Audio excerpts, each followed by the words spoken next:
Hey everyone, Commander Josh Hawkins here, and welcome back to the live stream. Today we are going back to the joy of exploration because, let's be honest, looking for alien ruins in the dirt is just not fun. I am joined by Commander Turgeon Starstone, Hello, folks. and we have Commander Greytest with us as well. Hello, Niam. We're going to jump into the game here, and we will be flying at the core. Well, let's see if that actually worked. Yeah, there we go. We will be flying through the core of the galaxy back on my main account, which has not gotten a whole lot of love recently with all the happenings in and around the bubble. And as the title says, for the joy of exploration, that's what this live stream is all about. Basically, we're just going to be exploring. We're going to be jumping from system to system. We might look for anything that looks unique and interesting and go check out some planetary surfaces or fly around some rings or all of that good stuff. All the stuff that we like as explorers in Elite Dangerous. Just looking for that perfect, beautiful shot, which hopefully I can use in some future videos. So, if you're... And this time I'm actually doing the same.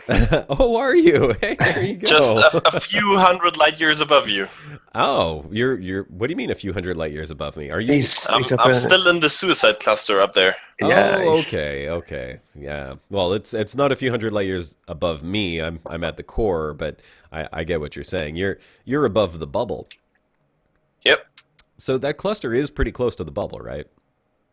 It is not too far away, yeah. It's just hard to get there and back. Yeah. Rather kidding. impossible to get back, actually. Well, I heard someone saying that.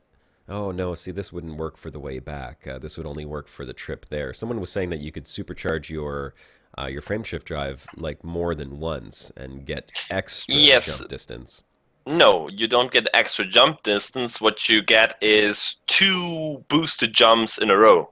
Oh, okay. 2 boosted jumps. If you manage to charge your frameshift drive inside the jet of a neutron star, and just manage to engage just before you leave the jet, you can manage to load your frameshift drive again before jumping to the next system. So when you arrive there, you have another boost ready. Oh, okay, gotcha. Well, that makes sense. It's not that easy to do, though. I tried it on the big jump up here, but it's kind of difficult. So, and is that something that's intended, or is that going to be fixed? I'm pretty sure that's not intended. Yeah, so they'll probably fix that. Take advantage of it while you still can, folks. If you're Yep. looking to go out to Colonia and you want to do some quick jumps, that's how you do it. I have just set my graphics back up to Ultra. I had them on low yesterday. Why? Because I was looking for alien ruins. That's why. And it wasn't very much fun, but I was... checked out so many different videos on what you can do to increase your chances of finding the ruins and how you might be able to see them better. And basically, someone was saying if you put your graphics on low, they're easier to spot. Another person was saying if you turn your sound on a certain way, you can hear them. So I tried pretty much everything. And as I was saying to you guys before, I'll just repeat it for the people that are watching right now. I spent 3 hours flying in a straight friggin' line and didn't find anything at all. Unfortunately. Oh well, what can you do? That's just the way that the cookie crumbles, I suppose. Yeah, I was saying in chat earlier, it's like if someone said to you, I found a mountain in the solar system. It's not the biggest one, but it's a tallish mountain, and it's somewhere in the solar system. I don't know what planet, though. You'll have to find it. And it's not even that, because the mountain's big. What we're looking at here is something that's about the size of a sports stadium in its car park.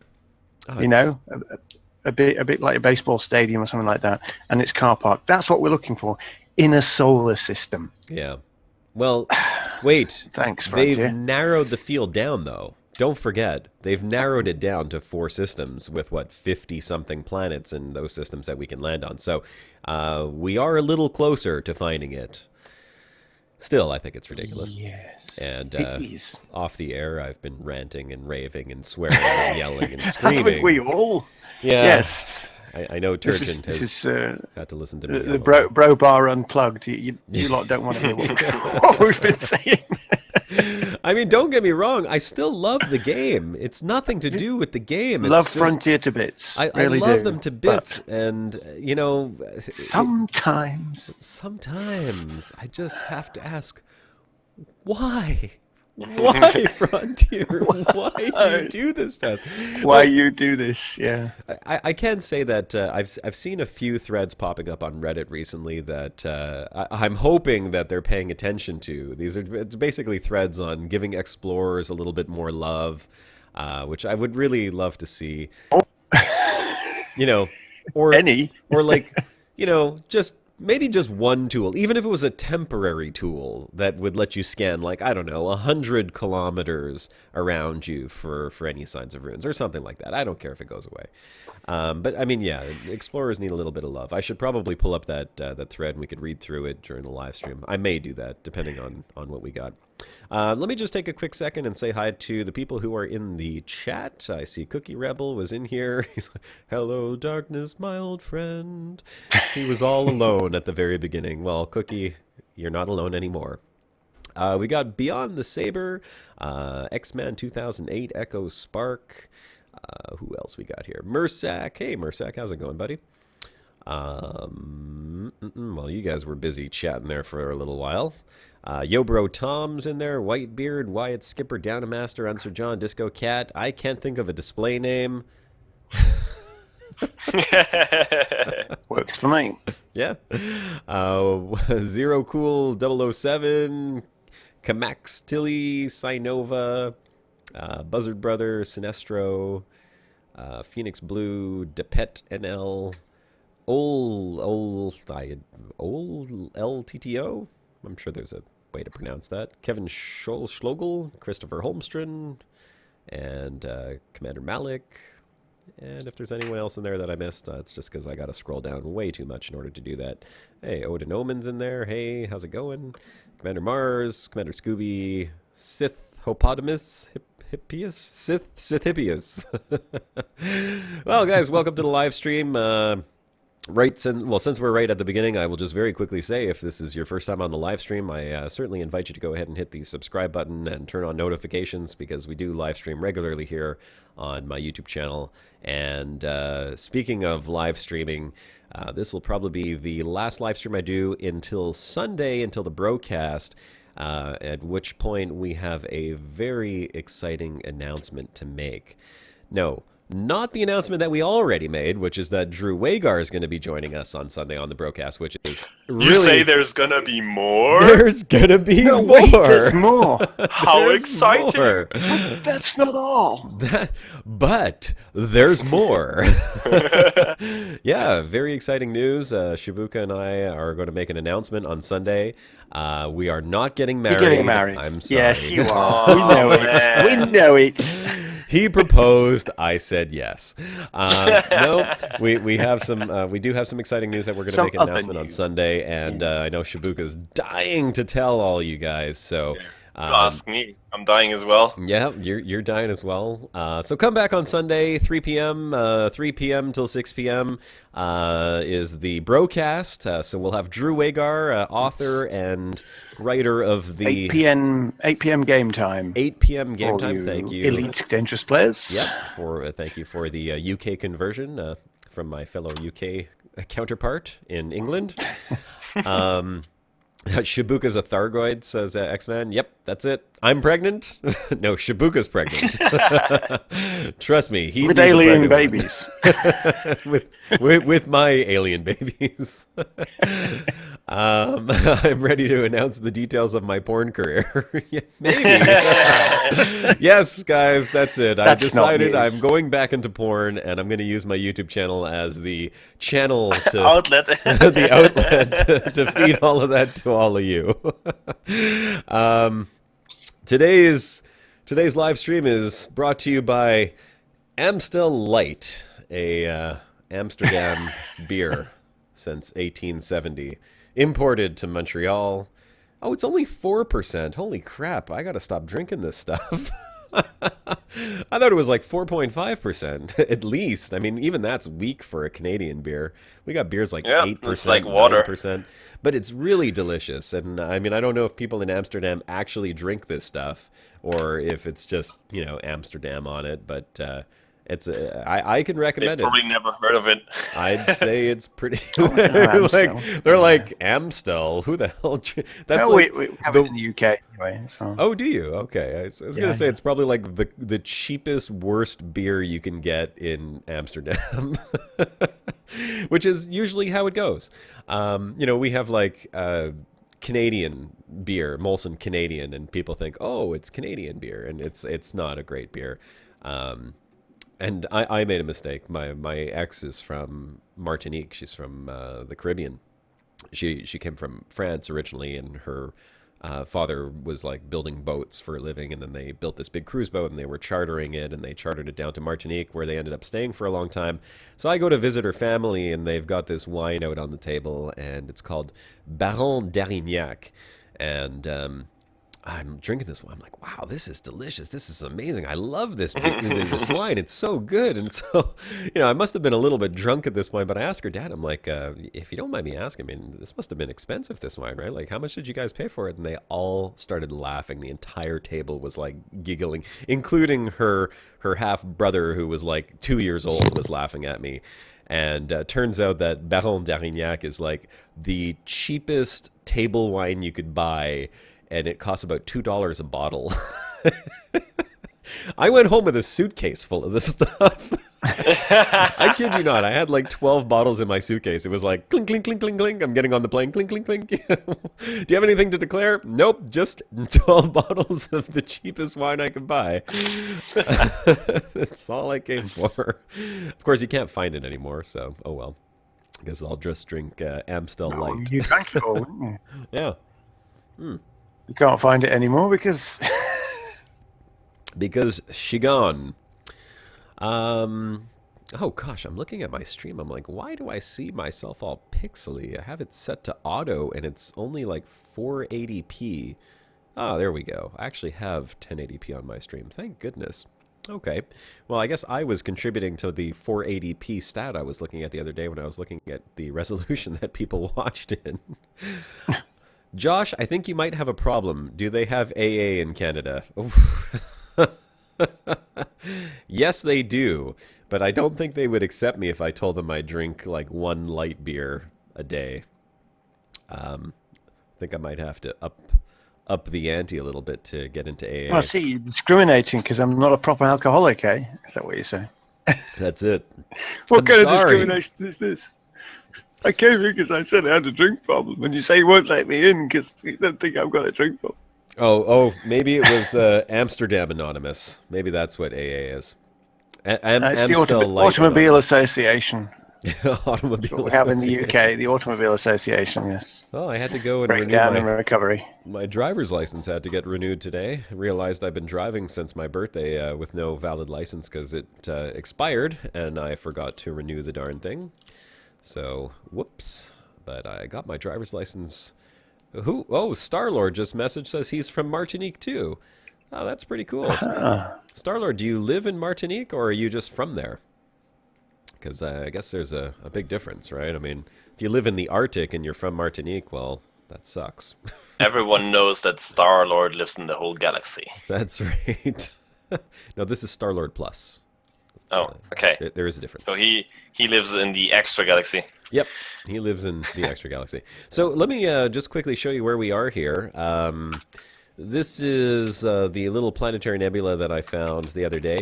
I've actually realized from, I don't know, well over a year of just doing nothing but exploring the galaxy, and you can see where, well, some of the places I've bookmarked that I've been and where we are in comparison to the bubble, which is back there. I think we're still 25,000. Yeah, I'm 25,000 light years away from the bubble, and the core Sagittarius A star is like right about there somewhere. I have kind of found that trying to find planetary nebula in the core is difficult if you're looking on the galaxy map like this with the realistic and all the stars. They all blend in. You could, of course, go to your galaxy map and just put it on map. And there's a sub. True Gangrel joined the Hawk Flock. Thanks for the sub, True Gangrel. Welcome to the Hawk Flock. You could go onto the galaxy map like this and just kind of turn everything off and then just like scoot around forever and ever and ever and until you maybe come across one, because they do show up. You can see like they show up with all the stars turned off, which is handy, and I'm sure that's how a lot of people hunt for them. But the fact of the matter is, it's really hard to find them if you want to find them. Even doing that, it takes a long time of scrolling through the map because you got to be zoomed in, and when you're zoomed in to like this type of scale where you can actually see them, you're covering a small distance, and sometimes they pop up, sometimes they don't. So what I've actually found is that just flying around and exploring, I mean, if you're going in a straight line or you've got a particular destination in mind, which I usually set around, 500 to 1,000 light years and then start jumping, eventually you'll just look up in the sky when you're on a planet's surface and you'll be like, hey, what's that up over there? And then you'll notice like a little blue dot or a red dot or something, and you just discover them. It feels more natural, too, and that's how I've discovered quite a few of the last few planetary nebula that I found. This one here, unfortunately, was already discovered by a fellow commander, so it was not a discovery for me. I mean, it was a discovery, but it wasn't a first discovery, unfortunately, and it's a very nice-looking little nebula. You guys can all come out here on your exploration trips. There's the name right there, PHOI-AOD-VY-SE3-3043. Great name for a nebula, by the way. And it's a quite nice one because if you look at the system map in there, there are a couple of landable planets right around that neutron star. They're a little ways off from the neutron star, so you don't really see the jets coming out when you're on the planet, but you get beautiful views of the planetary nebula itself. The colors really reflect off the planets well, and this planet in particular, this one right here, don't want to zoom in that much. This one has some great views from it. I spent some time on that planet. That's the one that I was talking about the other day where I said I was flying around on the surface and came across a POI and almost pooed my pants. Got a little overexcited for a whole lot of nothing. In the meantime, what I'm doing in Elite is just flying around. Actually, I should be on the galaxy map. I was just flying to the different stars around the planetary nebula because truthfully, I find that the best views of these planetary nebula are not actually inside it, but if you go to the stars very close by, where the nebula fills up your entire field of view, and the colors from the nebula will reflect off of any icy planets or even some of the rocky moons that you find in there, these little landable planets. And this is where you get some of the most beautiful views in the entire Elite Dangerous Galaxy. So what I'm going to do is I'm going to put this to visited stars so I can see which ones I've been to. And then I will put on the not visited, and we're just going to go to the next system over here that I haven't been to yet and see what type of views we can get over there. Let's see if Star-Lord mentioned it. He's from Martinique and he lives in Montreal. Oh, right. Star-Lord messaged me the other day. He said, are you ready for the snow tomorrow? And I was like, what the hell snow are you talking about? Hey, it didn't snow, did it, Star-Lord? It just turned into a frickin' skating rink. It was crazy. Yeah, nuts. Walked outside expecting, or opened my window expecting there to be tons of snow outside in the morning because it said it was going to be like a big storm warning. And turned out that it was too warm to snow, and it just rained, ice rain, and turned everything into a giant ice sculpture. Very slippery.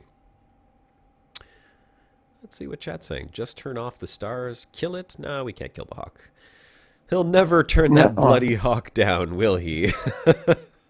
I don't have the soundboard on today. I could turn it on if you want, just to kill the hawk a few times. Yeah, you can if you want to. I mean, for this live stream, I'm pretty sure that most of the people that are going to jump in have probably already subbed, and if you haven't, then shame on you. Shame on you for not subscribing.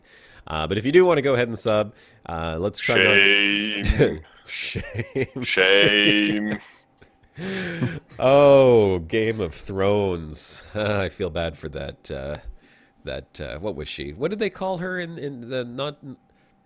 Oh, what did they the title of that woman that was in there?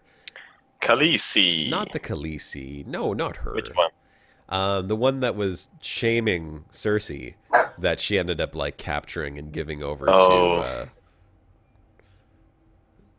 Remember?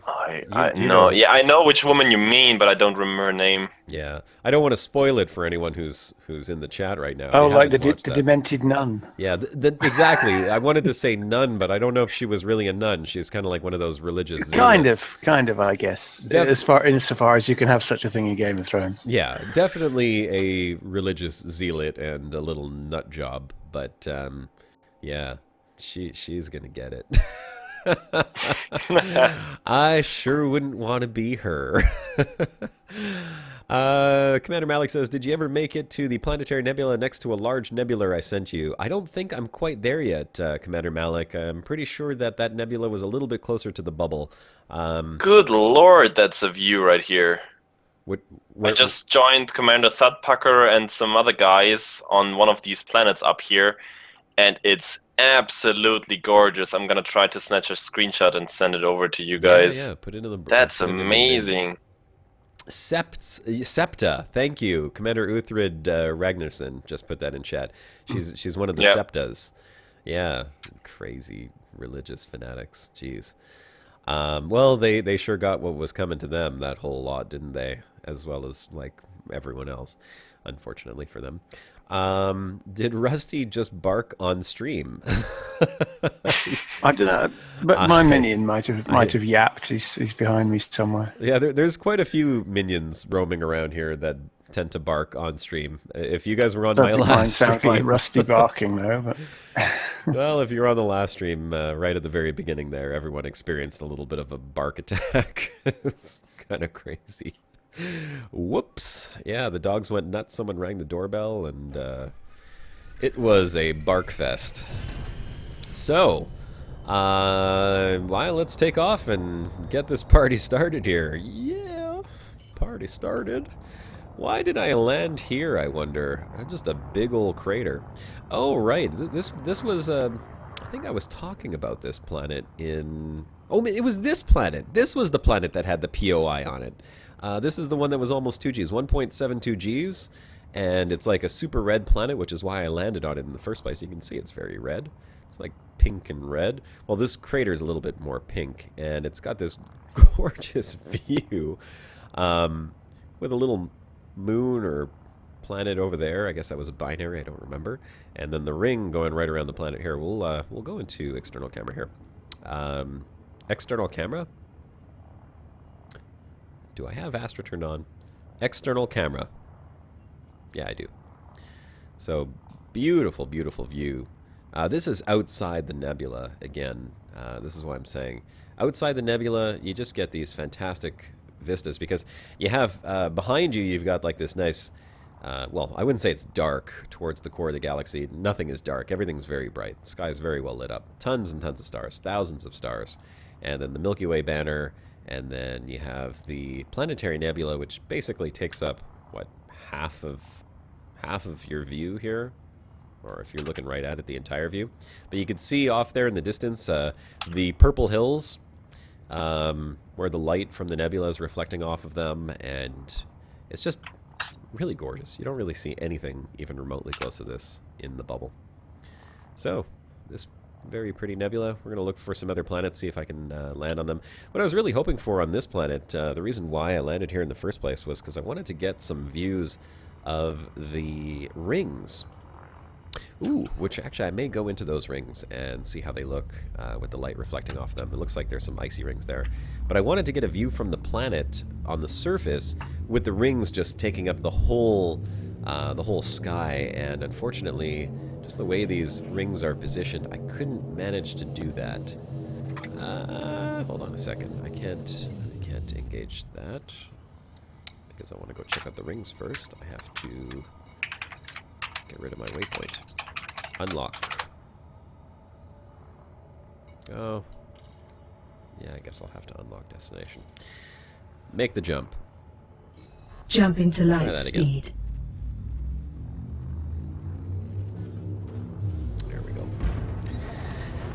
Beautiful, says X-Man 2008. What nebula is that? Well, here, I'll show you one more time. Oh, actually, you can see the system name that I'm in right here, just down in the bottom left there. If you just search that system name on the galaxy map, I'm literally 2 light years away from the nebula, so you can very easily find it and bookmark it for yourself if you'd like. It is a very, very nice looking nebula. You've been out there? You've been out here to, like, this exact nebula? That's awesome. You know, it always makes me wonder, like, how in the hell do people find these damn things? I have found one unexplored planetary nebula in a year of exploration. And, mind you, I might be on the wrong side of the galaxy for finding these things. I don't know. The other side of the galaxy is the one that has all of the big nebula in it. And that's the one where Colonia is located. So that's where my next exploration trip is going to be, is to the Colonia side of the galaxy, because there's so many nebula to see there. I don't know about planetary nebula. There might be a lot more planetary nebula there as well. Kind of hard to say because I've never really explored the galaxy map on that side very much. When I set off on my exploration journey originally, I wanted to just see the galaxy, and I took the first path that sort of came to me, and it was the wrong side of the galaxy, for at least for nebula, that is. How many people are at Colonia right now? Oh, ooh, definitely got to go down there. How many of you guys are at Colonia? Go ahead and... My alt is, because that's where the fungus was. The fungus? That's where I filmed the Cordyceps fungus. Oh. That's at Colonia. Is that the ones that someone else posted that in the bro bar today? A picture of those weird-looking fungus trees. Those were really... Oh no, not the brain trees. No. The brain trees. Those were the brain trees. Yes, the brain trees are back on that in that system where the landable planets are 300,000 light seconds. Oh, is it? Okay. From entry. So the ones that I'm not going to ever. That's right. Well, that's right. And Frontier said, "Hey, no one's ever going to come here, so let's put something interesting here." Haha. You know, I shouldn't say that I wouldn't go there ever, because I mean, I'm sure you guys will agree that for explorers, 300,000 light seconds is nothing. I mean, I'm happy to do 300,000 light seconds when I'm exploring if there's something that I want to scan or that I want to see. But true. But in the time it would take you to fly 300,000 light seconds, you could cover 3 more systems where you didn't have to travel 300,000 light seconds, and that's what explorers do.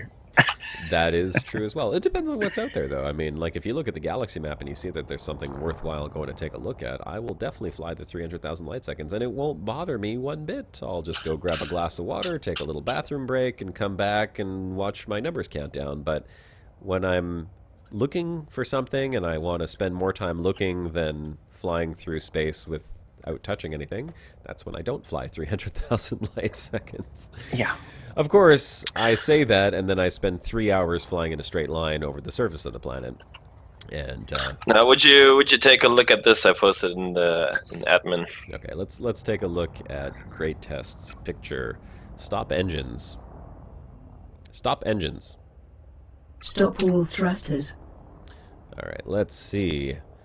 Gray Test's photo. Ooh, that's very nice. Right on the rings of the planet with all you anacondas lined up like that.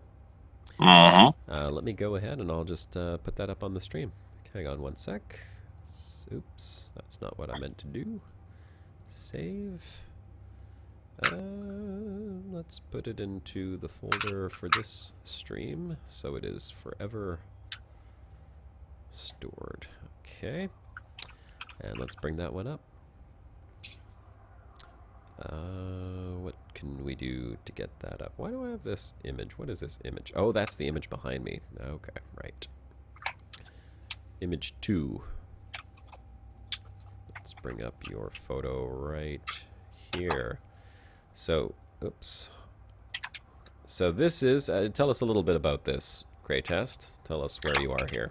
I'm currently in the HA Cancri cluster up above the bubble, which is a cluster that has formerly been unreachable, but since the introduction of the neutron star boosts, you can now get to this cluster by a 220 light-year jump. And yeah, that was the goal of the Distant Stars expedition, and now we're all up here just exploring about, seeing what's up here, if there's anything interesting to find. And at the end of the week, we're all gonna do a mass suicide to finish up this expedition, because there's no way to come back. And I'm currently sitting here with 3 other commanders. Commander Thad Parker is one of them. And we're just enjoying the view and chatting. Oh, there you go. Sounds beautiful. That would have been a fun expedition to go on if I had a 3rd account and one Yeah. less wife than I have. Because I think that also takes up a lot of my time. But luckily we have you out there to relay back some of the images from there. Now this ring system didn't turn out to be as nice looking as I thought it would be, and that's just because if I manage to turn my ship around here and show you what's actually happening, the star became visible, it is no longer occluded by the planet, and as a result of that, everything is dark because of the light pollution. So we'll resume our course to where we were going. I believe it was this system right here. Next waypoint. Yeah, that's it. Make the jump. Jumping to light And let's speed. jump over and see what we can find. I think I see a nice little gap right between those asteroids. Should be fine to launch my ship through in frame shift, right?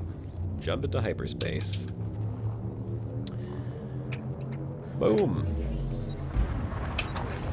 Looks like the stream crashed or something. I don't know what happened there. I see people were saying that the stream went down for a little bit and we lost a few viewers, but everyone seems to be back, so welcome back. Don't ask me why the stream does that. It has nothing to do with my ISP, folks. So if you're saying, Josh needs to get a better ISP, I have one of the fastest ISPs in Canada. And it's carried by sleigh dogs from my igloo right to your computer. Yeah, that's how my internet feels from time to time, like a carrier pigeon.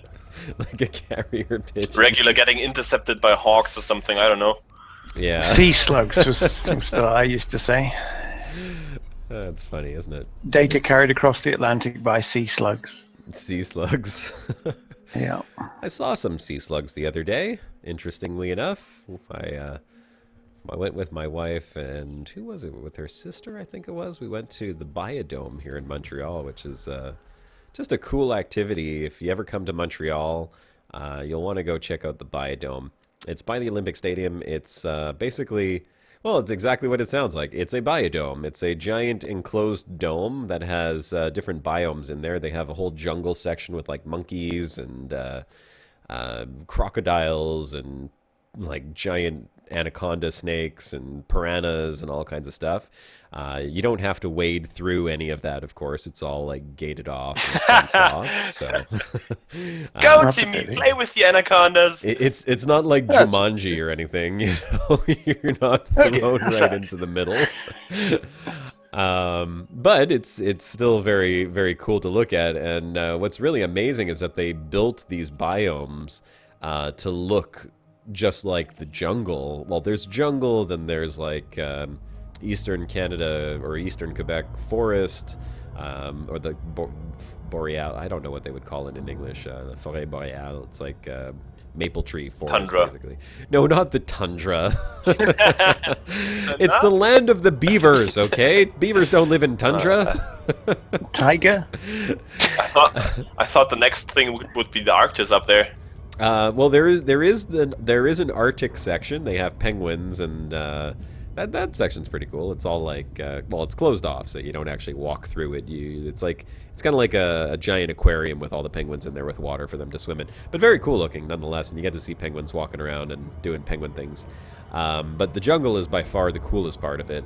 And when the doors open up and you walk inside, it feels like you've all of a sudden gone to the tropics, because you take a breath and it's very humid and very hot. And you're surrounded by like giant jungle trees and plants, and they brought all these plants over. It's amazing how they set it up. Like, I mean, I got a couple plants in my house that I'm pretty good at keeping them. I got one at my office that I grow regularly, and it's grown considerably. That plant is like overgrowing my whole desk. It's becoming a jungle. But they have set up. Feed me, Seymour. What? Is that what? Veep? Feed me, Oh, Seymour. yeah. Have you got one? No, not quite the Little Shop of Horrors yet. But it's started growing over the walls of my cubicles, so my next door neighbor I colleague be hunger. Yeah. Is that what it's saying? might have to start feeding it human body parts soon. Soon, DM. Let's go check out these little potato planets over here. Let's see what we got. Hawk carried internet, says Disco Cat. Yeah, it could be hawk carried, I suppose. But I think dog sleigh is more common here, especially in Montreal. We got a lot of dog sleighs. I set up my dogs. I've been training them to pull a sleigh. A teeny tiny little sleigh. It's a very small sleigh for sure. I can put 1 foot on it, and I don't think they would go anywhere. But yeah, imagine that. You need a whole score of Yorkies, like 30 Yorkies. Mush! Yorkie army. Mush Cool. Yorkies! That would be cool. Believe me, my wife would be more than happy to have 30 Yorkies. I swear to God, she would be like, where is this? I seen there's like an island somewhere. I want to say, is it Japan or Australia or something like this, where they have like this whole island that's like overrun with bunny rabbits. And you go there. Has anyone seen this before? Someone has got to have seen this. I only know of the island in the Bahamas with the pigs in the sea. What? Pigs in the sea? You know that? Pigs and- There's yeah, an pigs- island in the Bahamas where like just standard pigs are all over the place. Just They pigs. they got carried there by a boat or something, and since then they just multiplied and now cover the whole island basically. And it's so funny because they like paddle out into the sea and just having a great time over there. they seem to not have any natural predators over there. Well, that's the same thing with the Bunny Island. They have no natural predators, and Yeah. I mean, I don't know. I have a feeling that bunnies would reproduce faster than pigs, but I mean, they are pigs, so who knows? Maybe all they do is wallow and have sex, right? It's like a pig infestation. But the rabbits, like, oh my God. They are literally, there's hordes and hordes of rabbits, and they roam in packs. I mean, keep feeding them, because someday someone's going to forget to feed the rabbits, and some little kid's going to be like, ooh, bunnies, and they're going to like devour the child, and it's just going to be like a skeleton left with all the rabbits' bloody tooth, like, ah! It's going to be crazy. In fact, I think there was a video of someone running from the rabbits on YouTube that I saw. I want to find that and put it on the stream. Just one of the weirdest things to see is like 100 rabbits swarming around someone. It's a very strange thing. Hey, Andy K. Let's see. Rabbitopia? And Cat Island? Oh my God, Cat Island? That would be scary. That's like I don't know, like a lion. It's a whole thing. island full of Oh. assassinations waiting for you right there. Yeah, Island. exactly. Cat Island would be for me. Cat Island would be for you. That would be like my nightmare. That Yes, would be I'm hell a for cat me. person. I'm allergic Definitely to cat. You're a cat cat person. person. You have a dog. What are you talking Oh, about? total cat person. Yes, I have a dog. Shh, Minion's I also have listening, a cat. Turgeon. He can hear you. He's scared stiff of the cat, he is. Oh, he's a smart dog then. My brutal Jack Russell bruiser dog, he's scared stiff of the cat. Mind you, the cat's sort of scared of him as well. They had an incident a long time ago, the pair of them, where Oh, did they? the cat ended up losing a tooth, and dog was sort of like leaking out of his shoulder. And it's like, Wow. So yeah, it was quite an incident, and they're kind of like very respectful of each other ever since then. Oh, poor Like, dog. hey, you start something, hey. They're just always looking at each other like that, waiting for something to happen. They keep their distance from each other. Yeah, they try to. My dog, well, one of my dogs, because we didn't have my littlest dog before my father passed away, but we used to go to my dad's house and bring the dog there, and he had 3 large cats. I mean, cats that I was afraid of. I remember going down into his basement to watch TV over there one night for dinner, and his cat was sprawled out on the couch. And when I mean sprawled out, I mean it took up half the couch because the cat was so big. And I was like, Peppy, shoot, Peppy, get off the couch. And the cat was just looking at me, so I got a little closer. I'm like, Peppy, get off the couch.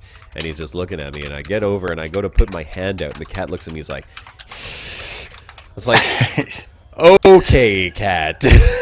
I go and get the broom and pushed him off the couch. Move those fingers 1 inch near, and you'll draw back a stump. That's what cats say. Yeah, it's like I had one. I had one that big. He was a wild cat. He's a feral one that I domesticated because that's what I do. You win cats over. You win their respect and and they become friends. I think that's. But yeah, we had him in the house eventually, and he was a huge cat.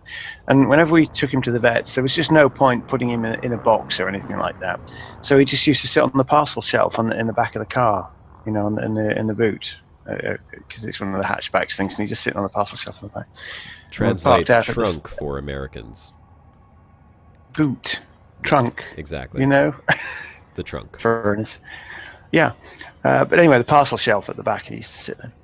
And we parked at the supermarket, and people were walking past, and they see this huge cat in the back window. They didn't know what the hell it was, and they're sort of like backing away from the car in panic because they think it's some sort of strange wildcat. He was twice as big as any other cat I had, but he was gentle, totally gentle. They can get really big. I swear, I never realized how big cats can get, but you can have domestic cats that are like literally the size of small lions. Oh, Maine Coons are the ones. Huge they are. Coons. Maine Coons, yeah. Real quick question here. Maybe someone can confirm this or not.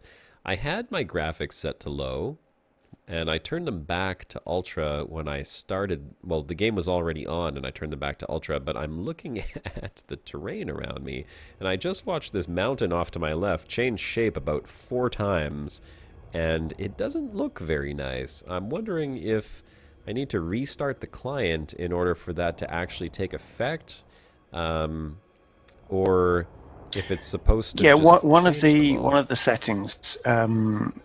The terrain quality, I think, will only change when you go back to the main menu. Oh, just to the main menu? I don't have to reload the I think whole that's game? what it says. What does it say? It says... Most games will give you a heads up. Terrain quality. Changes will not take place until the next loading screen, whatever that means. It might mean quitting the game. Well, there it goes again. Like, I'm watching this mountain literally, like, morph and change shape in front of me. So is that the terrain quality? I don't see why the topology of the mountain there's so many change. terrain settings these days. I just left them at whatever they were on when they were introduced. Yeah, I don't often change I'm not tinkering with them. Did I lose you guys? No, we're right here. Did you lose yourself? I think he lost it. He lost something. Commander Kuhad saying, Josh, check your YouTube messages. Okay, let's check my YouTube messages. All right. Sorry, we get lost in conversation. YouTube has messages. Yeah, I know, right? It's a poor YouTube's message system. No, Commander Kuhad, did you mean my YouTube messages like the messaging system in YouTube, or do you mean the chat messages that's going on? Because I'm assuming he means you mean chat, right? Oh, Turgeon, apparently you are a Khajiit. Confirmed. Yeah, actually, in Skyrim, my main character is a Khajiit, and he's called Catface. Oh, so yeah. Here it is. Molded salad. It's Okunoshima. It's a small island located in the inland sea of Japan in the city of Takehara, Hiroshima Prefecture. Well, hopefully it's not too close to Hiroshima, and we get the mutant rabbit island. Well, there you go. You can look that up. Well, there is a mutant rabbit island off the coast of England. I can't remember where it is exactly. It's known as Anthrax Island. Oh wow! Because it's where they tested anthrax, and you've got a lot of mutant rabbits there. There's a lot of black ones and weird coloured ones, but yeah. There's a Fox Island in Japan as well. I want to say that they set these things up purposely, on purpose, because the Japanese and their culture, it's so weird. I mean, it's great and awesome, but so weird. I was watching these Japanese game shows, like weird and funny Japanese game shows the other day, and I don't even know how I came across it. I was watching a video on YouTube, and then it recommended a video, and I clicked on that, and next thing I know, the next recommended video was like weird Japanese game shows, and then there's like one of like the 10 weirdest Japanese game shows there are, and on that list there was one called like The Bum Show. And okay, so this is how this is how the game is played, at least from what I understood. Meanwhile in Japan. Meanwhile in Japan is right. Japan, yeah. And there's no subtitles. It's all Japanese, so I didn't understand what the heck is going on or why they're doing this or what the purpose of it is, because honestly, I couldn't figure out any purpose of the game other than to just be disgusting and humiliating. But they have a group of guys. There's like... What is purpose of game? Oh, purpose of game. Very, very unique, interesting. You'll be humiliated. Yeah, very humiliated. 2 teams, the blue team and the red team, okay? And I guess they pick the players randomly, or there's something, I don't know. I didn't see what the voting process was to pick who was on each team. But basically, the blue team and the red team, and they pick one player from each team, and these are all male teams. Again, I'll just reiterate that. All male teams. And then they have sort of like this big box, and it has 2 curtains, a curtain at the top and a curtain on the bottom. And behind the curtains and behind the bottom part of the box is a wall that has 2 holes in it. And coming out of the holes are 2 people's bums. So behind the wall are 2 individuals. One is a beautiful, and I gotta say, absolutely stunning, gorgeous Japanese woman. And the other is just some random dude. And they put their bums in the hole, okay? And then they pick the 2 players, and they pull back the curtain on the bottom so you can see just the 2 bums, and they show you the girl's face. They show you the girl's face before they show the bums. They're like, this is the girl. And then they pull the curtain back, and then there's one bum on one side and one bum on the other side. And I guess whichever player from either of the teams has been decided to go first gets to choose the bum he wants, and then the other one chooses the other bum. And then I think, because again, no English subtitles, I think the purpose of the game is to give the bum you chose as many hickeys as possible. And then they start a timer, and the guys go up, and they start... sucking on the butt cheeks. Yeah. This is Japan. And then halfway through the game, halfway through the timer, they pull back the curtain on the top so that the guys that are competing can't see what they're doing yet. I mean, they just see the bums. And the teams then see which one is the girl and which one is the guy, and then hilarity ensues. Laughter, and they coax their guys on like, come on, yeah, keep going, keep going. And then, of course, once they've finished giving hickeys to the bum, they have to back up and look at whose bum they were sucking on. It's it's a pretty interesting show. They're saying in chat, Takeshi's Castle. Is that what it's called? That one? No. That's a weird one that I grew up with that show. Red Dwarf narrates over in England. Charles narrating it for you. Lightning says, "God damn it, Japan!" Takeshi's Castle. Yeah. It is. Yeah. Yeah, that's... Oh my god, you must never have seen Takeshi's Castle. No, I've never seen it. So what do they do on that? It's just like it's inexplicable. You just can't follow it. It's sort of a game show, like a physical game show, but you just can't understand what's going on. A whole bunch of people have to go across obstacles, very random obstacles, basically. Okay. Like an obstacle run.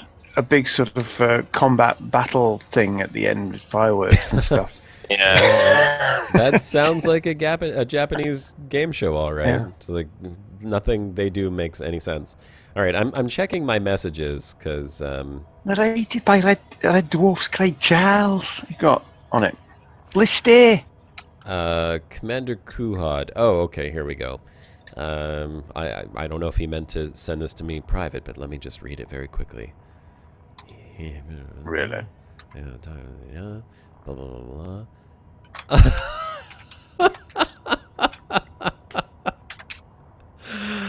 Okay, well, I want that's pretty funny.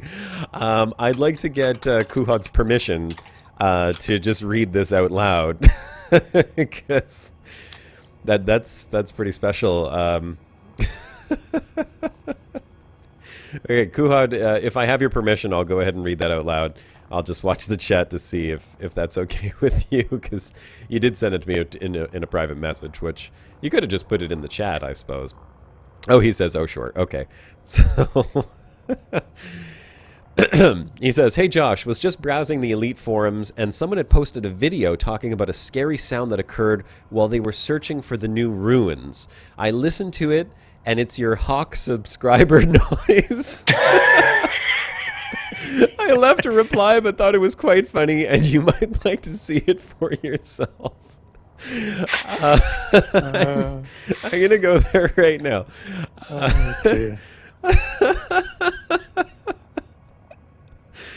Oh, jeez. Originally posted by Commander Hellikitty. I have no idea what else it could have come from. And it's on Twitch, which is weird. How did this happen on Twitch? So this is on... It's clipped by Commander Kitty.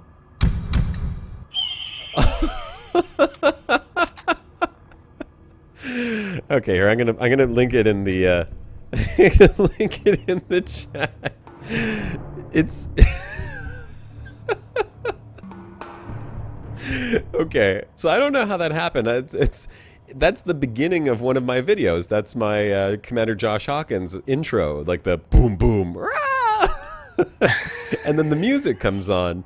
So somehow either this is a joke and someone was just putting this up for fun, or they must have accidentally like opened a tab and had my YouTube channel booked, and bookmarked, and one of my videos must have popped up. But That's amazing. It's good. that is pretty funny. Good catch, man. Way to go. I'm just gonna drop back to the main menu and see if I can fix the graphics, because I don't like it. I don't know, sir. I don't like it. No, sir, I don't like it. Not one bit. I will have a sip of my beer, of my Amsterdam Amstel Light. And thank you, Kuhad. That's freaking hilarious. Bum bum. Rah! The runes must be nearby. Oh, Press jeez. that hawk. Yep. That's proper nasty. Well, that's the funniest thing I've seen in a long time, actually. Oh, speaking of funny, we wanted to give a little shout out on the live stream, didn't we? Commander Ascorbius, I believe it is. Oh yes, Commander Ascorbius. I don't know if he would happen to be watching right now, but if Commander Ascorbius is watching, Turgeon has wonderful things to say about your videos. And I fully respect Turgeon's opinion on everything, so I will say, and I've watched, I think, well, not everything. Dun dun dun. I have watched, I believe, at least one of Commander Ascorbius' videos, because I remember seeing the Mostly Aimless on the video, and I've watched a lot of Elite Dangerous videos, so I apologize if I don't recall exactly which one it was. But Turgeon, if you want to go ahead and link one of those. Yeah, I'll put his public service announcement about drinking and flying. Sure, Maybe go I'll ahead. link that one. Link that in the chat. Based on Turgeon's opinion, I would say it is definitely worthwhile going to take a look at it. And from what you were saying, Turgeon, he has a very similar comedic style to your own. Yeah, very much. We're sort of we're both somewhere between Red Dwarf and Hitchhiker's Guide to the Galaxy. Okay. Really. The best parts of comedy right there. Well, space comedy at least. So there's a link. Turgeon's just put that in there for one of Commander Scorpius's videos, and why don't you guys go check that out? I went along to the Red Dwarf forum once, actually, the fan forum, and I said, "What do you think, people? Having a potato as an engineer, is it more Red Dwarf or is it Hitchhiker's Guide to the Galaxy?" A potato as an engineer? Red Dwarf. Yeah, the Red Dwarf people were saying, "Oh, that sounds like Hitchhiker's Guide to the Galaxy to me." Well, it depends. If the potato's going, don't talk to me about life. The doors are happy. Oh, good old Hitchhiker's Guide. Oh, wait a second. If he was a Red Dwarf potato engineer, he'd probably end up getting eaten. Probably. By accident, somewhere by the giant cat. They have a giant cat in Red Dwarf, if I remember correctly, right? Well, cat is yes, he is a cat. Cat. Well, he's not. Well, I suppose you could call him a giant cat. I mean, is he? No, he's not really a cat. He's like a cat person. He's like a cat being. Cat descendant. He's genetically a cat. He's just a million years further evolved down the line. That's what it is. So he was a cat a million years ago. Okay, so he's a hyper evolved cat. So he's still a cat. Yeah. Oh, maybe he wouldn't eat the potato. Kind of. Because I don't think cats would eat potatoes. They might eat a number of other things, but potatoes maybe not so much. All right, just checking the time. I think I'm good for another Cheese, hour. actually. Which Cats tend to like cheese. They do. Which is strange because, in see all these cartoons, it's always cats and mice, and they go, "Oh, mice don't like cheese. They prefer chocolate." Cats do really? like cheese. Mice Yeah, if you prefer want to bake a mousetrap, put soap or chocolate on it. They love those. What do rats like? That was a problem that I had. I hate to admit it, but we had a rat problem. Anything they can get their faces into. Right? Yeah, well, when they say rats are smart, I can tell you they are way too damn smart. I kid you not. Okay, so I live in a building that has an apartment just above me, and there's a basement suite below me. And the guy who bought the building this place was like falling apart. The previous owners didn't take care of it, so he bought it really cheap, and then he just basically threw a little bit of money towards renovating, fix it up, and then rented it out. And one of the things that he did is he put some floorboards over an open drain pipe in the basement suite, in the little bachelor suite downstairs. And so we moved in, and after about 6 months, I saw a rat in my laundry room, and that's the part that's sort of connected to the bachelor suite. And I was like, oh crap, there's a frickin' rat in my laundry room. Now the laundry room, fortunately, is mostly disconnected from the rest of the house. It's kind of like a isolated room that's completely closed off, and there's only one door going in and out, and the rat could not get underneath there. But the wall that he put up was like this really cheap, crappy wall to create a basement suite, which used to be part of the basement. And so the rat was able to get from the basement suite under the floorboards there into my laundry room. And then from there, he eventually made his way up into the kitchen. And I found that rat sitting on my counter in a cup full of rice one day. And at that point, I was like, okay, rat in the laundry room, one rat, not going to bother me. But when you have one rat, you typically have more than one rat. And I'd never had rats before in my house, so I didn't know this. But when I saw them in my kitchen, I got pissed. And that's when the war on the rats began. This was not the Secret of Nim or whatever. It was like full-on obliterate, kill all rats. And so we picked up a box of rat traps, and I had maybe 10 of them down in the basement. And what I read is that peanut butter is really good. Yes, did you like peanut butter? So and it's squishy and delicious, and it's easy to bait the traps with peanut butter. You just smudge it onto the little trigger. Then again, I had a cat that used to like peanut butter, so. So I figured, weird. Okay, That was a weird cat. Very weird cat. 10 rat traps down there. I go down the day after I put the traps, and every single... No, sorry. We killed one rat. I think one rat got killed by the traps. After that, every trap had the peanut butter missing, and the trap was still They armed. are smart. And I was like, how in the hell did the rat... And because, I mean, these things are sensitive. I had to, like, while I'm placing the thing onto the floor, I had to be careful not to touch the floor too hard, because if you tap the floor, the thing goes off, and it's loud, and it's scary because it's a big rat trap. These things are like a half a foot long. They can snap your finger off easily. Oh, for sure. I mean, you tell me, I saw the rats on there. I wouldn't want my finger to get caught in that thing. I saw what it did to them. I mean, you know, like, I don't want to get graphic or anything. If you've ever had to bait a rat trap, it's awful. I feel bad. I didn't want to have to kill them, but I didn't want them in my house, and there's no other way to get them out. So, you know, you put them outside, they'll find their way back. That's just the way it works. So we had to kill them and then put poison. That was they called an exterminator eventually, because the rats wouldn't.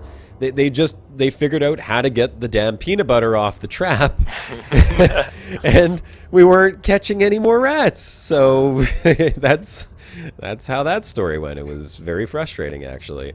Nothing worse than having rats in your house and the wife freaking out. Oh yeah, very, very, very, very clever. I used to have rats. I heard you coming in. House, look who's here. House where I grew up had rats nearby, because we had it was an ancient place. My dad was a GP in the middle of nowhere, and it used to have it had a Tudor stable stuck on the side. You know, it was that old a building. It used to be the doctor's premises from Tudor times. And yes, it was infested with rats out there, and we did used to find the odd one in the kitchen. And it's when you sort of find one swimming around a toilet bowl that you think things has gone a bit too far. Well, I'll tell you what was the last straw, really, for my wife and I, is I started baking a casserole in the oven, and I was making like a tuna noodle casserole of some kind, and 10 minutes the oven's on, and I start smelling this smell. I'm like, what is that smell? What is that?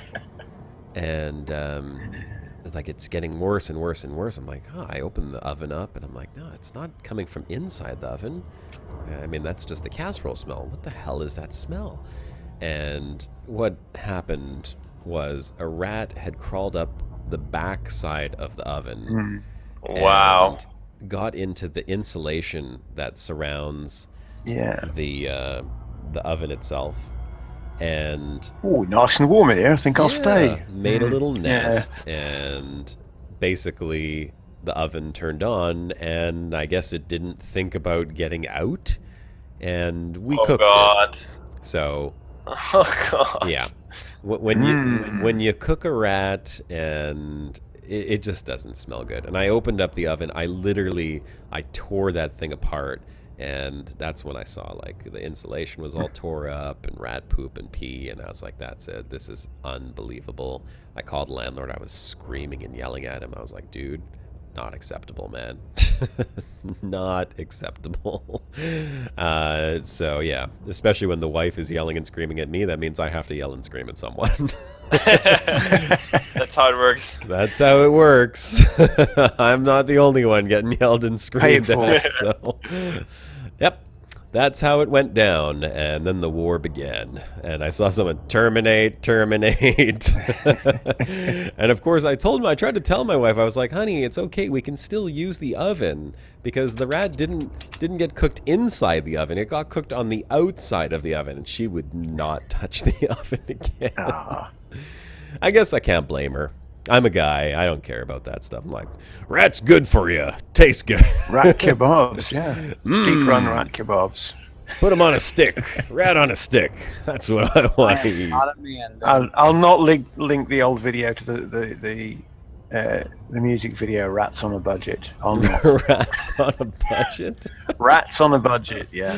What the heck is Rats on a Budget?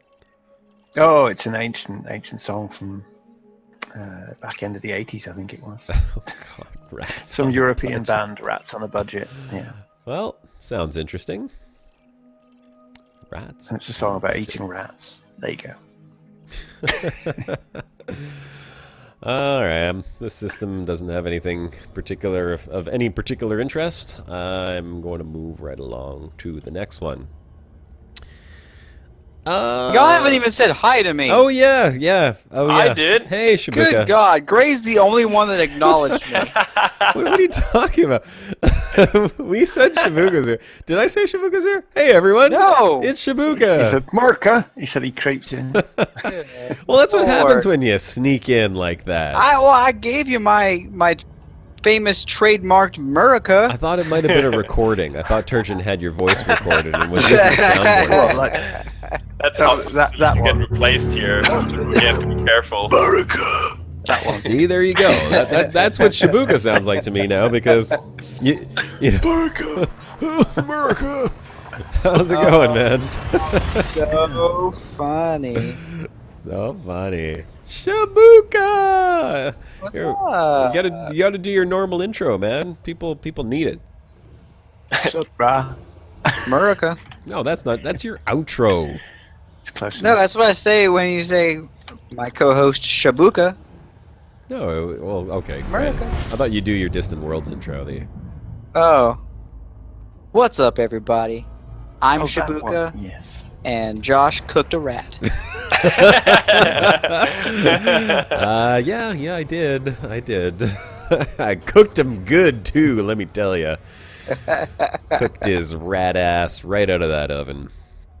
Oh my goodness. You know what I could have done is I could have just stuffed peanut butter all in the back of the oven and then put a little. See what comes out of there. Yeah, see what comes out of there. You know, catch them all in the oven and then turn the oven on. Kill them all in one shot. Gotta catch 'em all. I will say though that having two Yorkies kept the rats out of the kitchen mostly while that was going on because Yorkies were bred as ratters.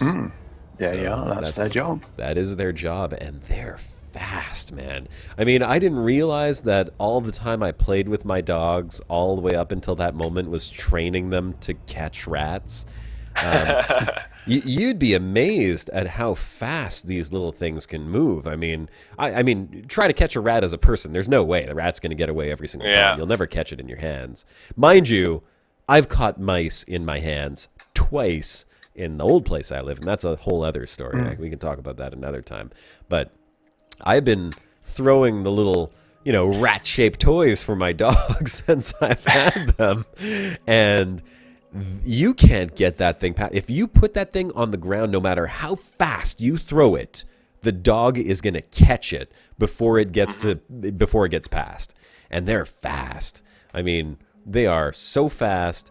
It's no wonder they bred them as ratters. They put them down in the mines, these little Yorkie Terriers. They just run up against the walls in the dark and sniff out the rats, and they can hear them. So I know when I have rats in the house. It only happened the one time. I know they've never come back because the dogs would go apeshit. Thankfully, we have them. Let's take a look. This could be an interesting system. See a couple I'm working of on a little something binaries. special just for you, Josh. Oh, really? Yes, really. Whatever could it be? I think you know what it is. Oh, yeah, I do know what it is. Well, I mean, we've already made that announcement, so you can... Well, we've made one of the announcements that this is referring to. Yeah. Oh, it's going to cover both the announcements then. It's going to cover both announcements, but only one announcement will be obvious. Okay. Will be apparent. You're... The other Don't one will say be alluded apparent, to. because I told them earlier that you proposed and we got you pregnant. So Oh Jesus! Who got who Alien pregnant? babies. I got you Well, pregnant. that's up You're to having you. my Thargoid babies. It's alien babies. I don't know. Oh, I thought they were Female species. Whatever. Well, I figured... I've been going for some time now. Well, we are both a parent. So... But yep. You're a new parent. Wow. I am a new parent. Wow. Speaking of that, good God, that boy shat while my head was And it's butt back today. to Here we go. Didn't take long Oh, to head nope. down that road. God. Always No, down we that had him. road. We had him on the floor. He was laying on his back. He was being so cute. I mean, he's sitting there like, ooh, ah, Yes, all ee, giggles. ooh. Oh. So I'm like, Until it goes wrong. I'm like playing like I'm eating his belly, And I've got my ear like against his diaper, and all of a sudden he just goes. That never ends. This is why you never turn your head on a baby, because you're eating his belly. You turn your head and you turn over. Next thing you know, you're eating something else, and that's not what you. I was looking at him. I just wasn't looking at his butt. And that's what I should have been looking at. Hey, Commander Ascorbius is in the chat. He is, yeah. Hello, Commander Scorpius. He's got a said- King Charles bunny. I had a King Charles once. It was kind of a King Charles. It was a mutant throwback King Charles with a huge long face. It was mental. Used to eat belts, leather belts. Well, Anyway. at least you don't have a That's- Prince that's Charles. something. Oh, At least someone I got got it. that reference. Like, that might be a North American thing. yeah, it could be, or either Turgeon's too old and Greatest is too young. I don't know. Probably. Probably. Y'all don't know what a Prince Charles is? You don't know what a Prince Charles is? I know what a Prince Rupert's drop is, but that's about it. I know what a Prince Rupert's drop is as well. That's a really Yeah, cool no idea thing. That is. Prince Albert. Oh, wait, no, maybe that's what it is. It's a Prince. It is a Prince Albert. Oh, it's a Prince Albert. What are Okay. you talking about? I don't know.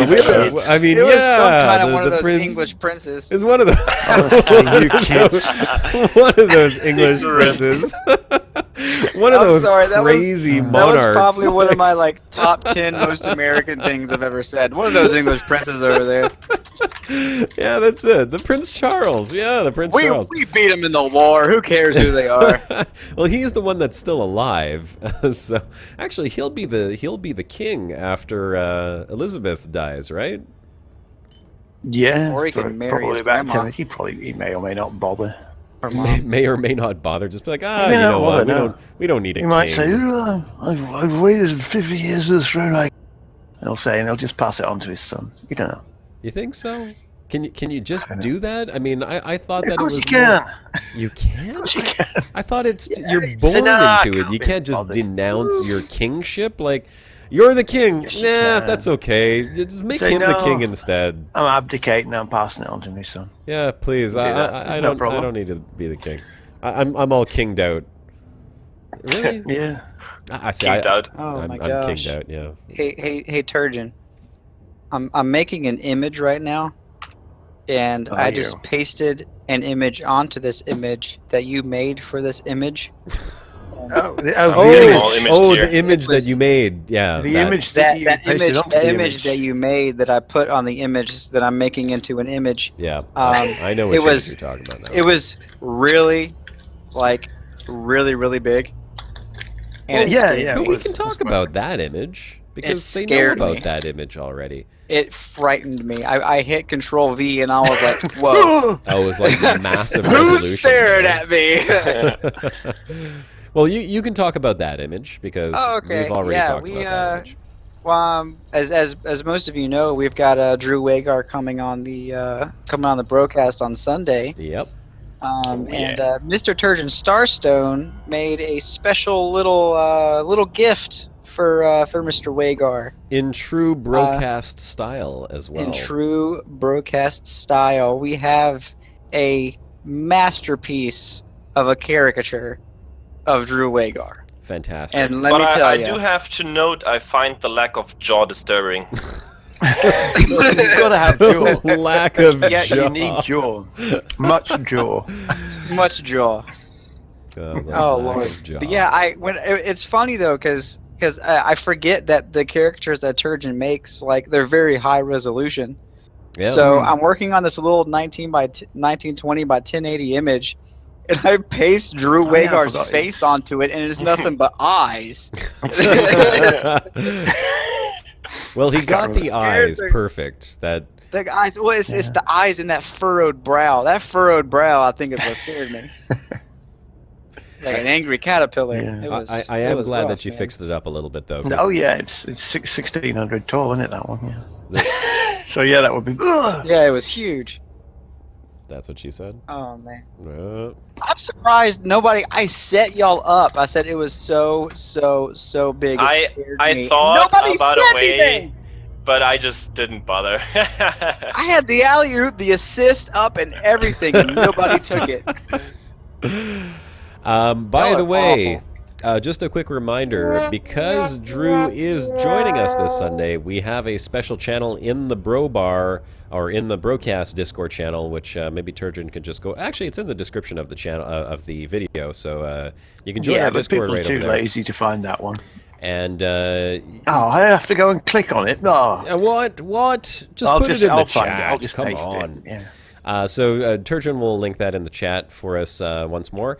There is a special channel in the Broadcast Discord where you can go ahead and put your questions for Drew Wagar. If you don't know who Drew Wagar is, shame on you.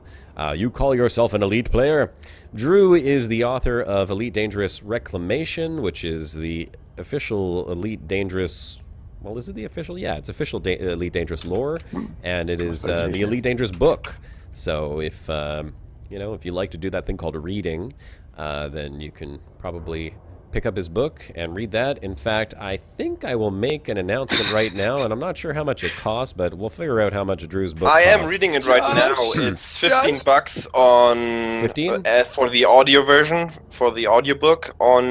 I think I bought it on iTunes actually, but you can get it on Audible or even on Amazon, I think. Well, there are different sources. From his website. Actually. And for the website.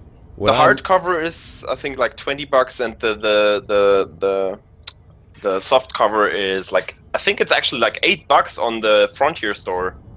Yep, that's where I got mine. If really? we have more than 250 people watching the stream on Sunday, which I'm fairly certain we will, because that's a very modest number for the broadcast, I will put up a copy of Drew's book for as a prize, and we'll do a draw. And maybe, just maybe, you never know, maybe we can convince Drew to do an autographed book that we can... Maybe. That would be sweet. I can't make any promises because I'm not Drew. I don't know if he'd be willing to do that or how we can make arrangements to do that. But if I can, we'll see if we can convince Drew to give us an autographed book for one lucky person in the chat. So make sure you're here on Sunday, 3 to 6 p.m. Tell your friends, bring your family, and get ready for some fun Drew interview chat. Oh, Attack of the Thargoids. Sorry. It happens. It happens sometimes, folks. I apologize. That's enough from you, dogs. So, exciting times on the broadcast. $7.99 on Kindle, man. Says Rodney Peters. Well, we'll get it in whatever format we can. There's audiobooks. Kindle is available as well, yeah. I'd love to get the audiobook for myself because I can just put it on while I'm playing the game and listen to Drew's book. And I am ashamed, I hang my head in shame to say that I have not yet been able to do that. Not because I didn't want to, because I had the damn page pulled up, but because my credit card was frauded, and I don't have an act. Well, actually, I got it today. It came in the mail, my new credit card. But some jerk off bought a plane ticket on my damn credit card for $640, and I had to cancel my credit card and wait for a new one to be shipped. Josh was planning on running away to America with me, and Obviously. He was found out by his wife. And this is the only thing that he could think of. So that was your alias. Yes. I get it now. I mean, look up a plane ticket from I don't want to give away where we live. From Canada to America. You don't want to that give away $600 where you live? I'm range. sure That's we've about said where we live before. Yeah. I'm pretty sure it's come up in previous shows. I like Tony Jackson's got a good comment in chat there. He's asking Drew if he can find out who was responsible for the Ruins mission and quietly prank them as a gift for the countless hours wasted searching many millions of kilometers. Perhaps some cling film over the toilet. I will say today, Drew was on DJ Truthsayer's Twitch stream as an interview, and he did say that we are missing something when it comes to finding the locations of these ruins. A tool that helps us find them. No. Well, no. There's certain things that will narrow the search down that we've missed. Ooh. And people are kidnapping Ramtarn, threatening him with a bradawal to the head. What? Something like that, perhaps? Exactly what you need to do. Perfect. It's probably what you should do. Burning matches between his toes until he tells us what. What? What? Is that like a legitimate torture thing? Burning matches? Yeah, absolutely. I thought it was like bamboo under the toenails or That fingernails. works. Yeah, you could do that. You could put him over some bamboo that's growing as well. Threaten him with that. Baby, don't let him watch that. I don't think it matters what your child watches at this point, Oh my Shibuka. God, my wife is having my son watch America's Next Top Model. She's You'll grooming be him. scarred for life. Oh, You gotta start young, man. You want that kid to make you $1 million looking beautiful? You gotta start young. Oh dear Lord, what? Oh God, I'm sorry. I honestly, I would not worry too much about what he watches. Oh, I'm at not. this I'm not worried. point. Oh, the things. No. No, don't talk mean, about what no. he's seen. We don't Come want to on, let's go. know. It says steam iron on the chest. That would work. Go for that one. I'll back that one. Yeah. Yep, I mean, the steam Chinese iron on the water chest. torture. I mean that's simple, elegant, Effective. and effective. You're talking about a guy that's got a secret stash of alien porn that he's not sharing with us. Obviously. You know, I think all bets are off with this guy. You know, he's not right in the head. Anything that it takes for us to get the information out of him is legit, I'd say. I'd say so.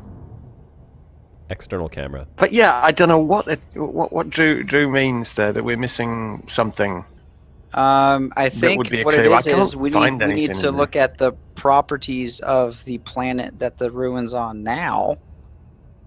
Well, that's what I was thinking about. That's why I didn't go and very look at the space trees system that people are X-Man's saying in chat. There is the one of the ones. It's the IC 2391 sector one that has space trees on planet C3A, but that planet is 300,000 light seconds away from the But wait, main star, and it's not.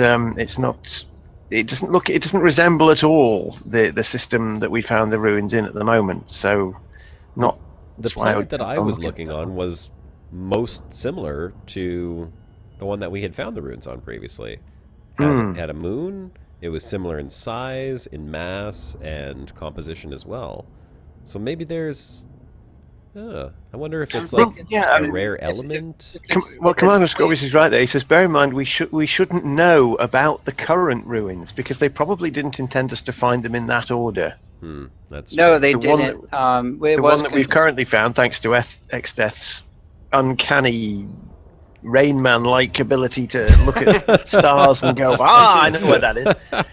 We found the middle one, the middle of three, you know, and they probably want us to find the first one. Probably. Yeah, well, I think when you look at the planet, if the Guardians are settling on these planets or building these settlements on these planets, they have something in common. There's some reason why they like these planets to build these ruins on. So I think you need to look at the makeup of the planet, the minerals that make up the planet, the gravity of the planet, how far it is away from the sun, like all that kind of thing. Tidally locked, not tidally locked. You look at all those properties and try to narrow down these 72 freaking landable planets. Well, Tony Jackson says the planetary. Right? He says the planetary properties have been well covered in the canon thread. Yeah, I was just going to say. So I'm far, sure and canon nobody's is found all anything. And you know over what the that. hive mind of canon's like. If there's something there to find, they'll come across it. They will, because it's scattergun. Scattergun mindset, you know. They'll find everything. It's just a case of, you know, it'll be in there somewhere. In all the patterns that they've found. I don't even know anymore, man. I'm just trying to help. That's all I'm trying to do. I don't know anymore, man. Oh man, I tried to Leave me help alone, for man. hours yesterday, Shibuka. Hours and hours and hours. You diligently flew in a very straight line. Yeah. Unknown Elite Navigating a asked planet. if you got his donation, but I can't see it up top, so Wait, it may who? be stuck in the pipe somewhere. Unknown Elite. Unknown Elite. Well, I haven't jumped and screamed and seen a thing jingle on the screen yet, and it would show up. Yes. It would show up on That's the right. top. The donations scare the crap out of you, don't Well, they? thanks for the preparation. At least now I know it's coming, so I can brace myself. Apparently it's been a while, because he asked if it came through. It would show up on the screen. It could be. It could just be the service, because I don't know how that service works really. They take a percentage of everything just to give you these little messages, but I mean, there's no reason why it wouldn't show up. It goes to my PayPal, and then it pops up a little message here. But but I'll take a look, and if not, I mean, if it doesn't pop up for any reason, well, thank you very much. I appreciate that. Was it $100 million?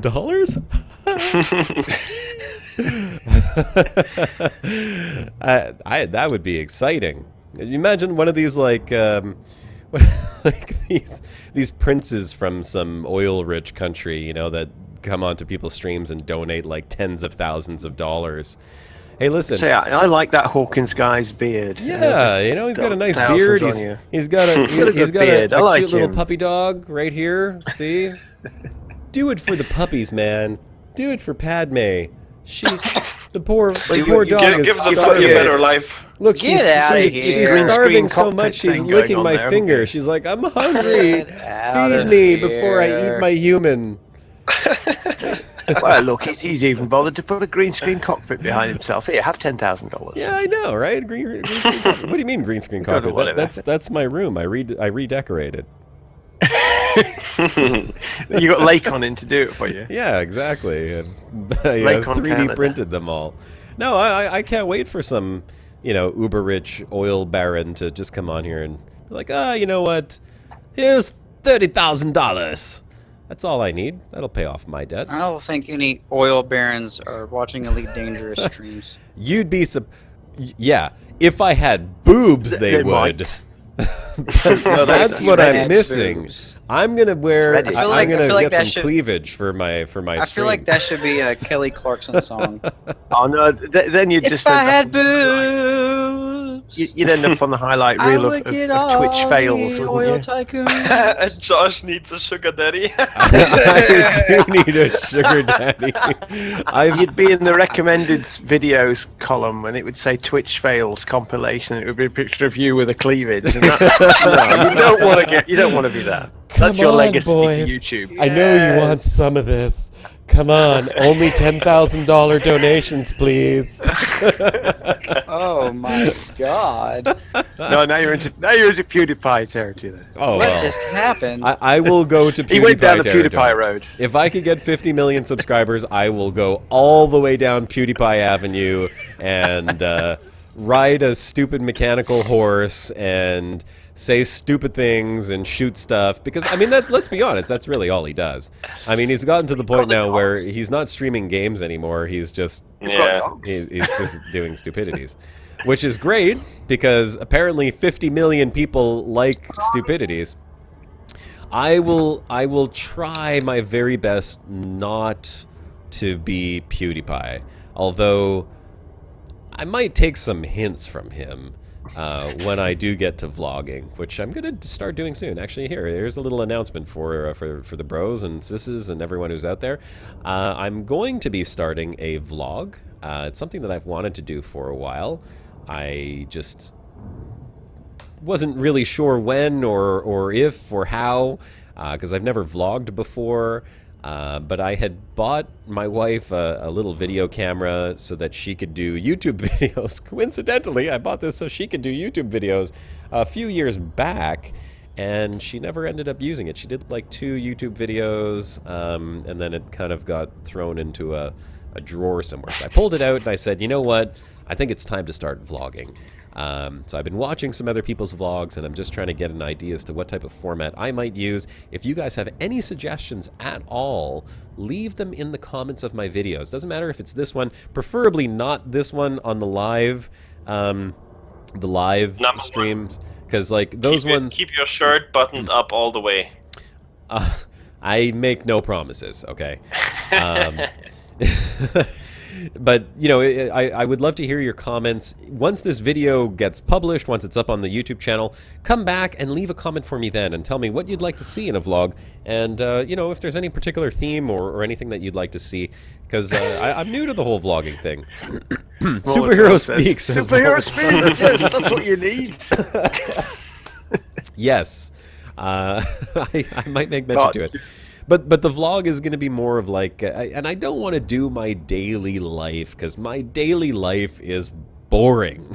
It really is. There's really nothing that special to it. I get up, I go to work, I come home. Sometimes I play video games. That's my life. The rest of the time, you know, is spent with the wife or seeing my daughter. You know, I'm sure that some of my daily life will leak into the vlog, but I was wondering, like, maybe I could do a vlog on YouTubing or on Elite Dangerous or video games or anything like that. If there's any type of theme or any type of topic that you think would be really good, let me know. And like I said, not just in these comments. You can tell me in these comments here if you'd like to. Cookie Rebel, take it easy, bud. Thanks for joining in, and we'll see you around soon. But in the comments of like previous videos that I have where I actually see them, because I read every single comment that goes on every video that I've ever posted. The only comments that I don't get to read in their entirety is the comments in the live chat, which I peruse through, and then every so often I do watch the live streams so that I can kind of catch up on the chat that I missed, because you know, talking, playing the game, watching the live stream and reading the chat the entire time is just impossible. All I'd be doing is staring down like this at my chat screen going, oh, okay, yeah, all right. Poutine. Chat says, poutine, yes! A vlog on poutine. Poutine! Well, I could eat Absolutely. poutine on a vlog. I could show you guys different types of poutine, because there are many different types of poutine. I don't mind doing that. Sure, poutine will be in the vlog. First challenge for you, make the most Canadian vlog ever. Yeah, but it's the wrong Canadian for doing that. I work for an American company. I try my very best not to sound Canadian all day long. I mean, like, that's what I do. Try to sound American. That's why it's a challenge. Yeah, it would be a challenge. I could take a drive to where my wife came from and show you guys what a small Canadian town looks like. She comes from a town of like 2,000 people. That would be interesting. Hawkins Stroopwafel adventures. Oh yeah, you know, I could do a vlog like showing off Montreal a little bit. There's certainly a lot to see and check out around here. But yeah, listen, I'm going to try to diversify the vlogs a little bit, and you may probably hear a lot of me ranting and raving about stupidities that happen on a daily basis in my life. That's probably something. So nothing new there then? No, nothing new. I have a lot of stories I can tell from the past 40 years of living, unfortunately. I've done a bit of traveling. I've worked some interesting professions, you know, being a magician and my other career that you guys tend to know about now. I won't. Well, maybe I'll introduce you to my old partner and you know, get some of that on the vlog. That could be very interesting. I could call him up and say, hey, can I join in on a couple of shoots? I'm sure nobody would complain, right? Oh yeah, it's time for fluffing at its best. Oh God, why am I even feeding into that? I wasn't a fluffer. Well, if we set up, you know, PvP team combat, your call sign would have to be Maple Fluffer. We decided. Maple Fluffer. It should be on your helmet, you know. Maple Fluffer. It should be right across the top of your helmet there. Okay, done. Maple Fluffer it is. I'm gonna change the PG to, instead of Jay Hawkins, it'll be called Maple Fluffer.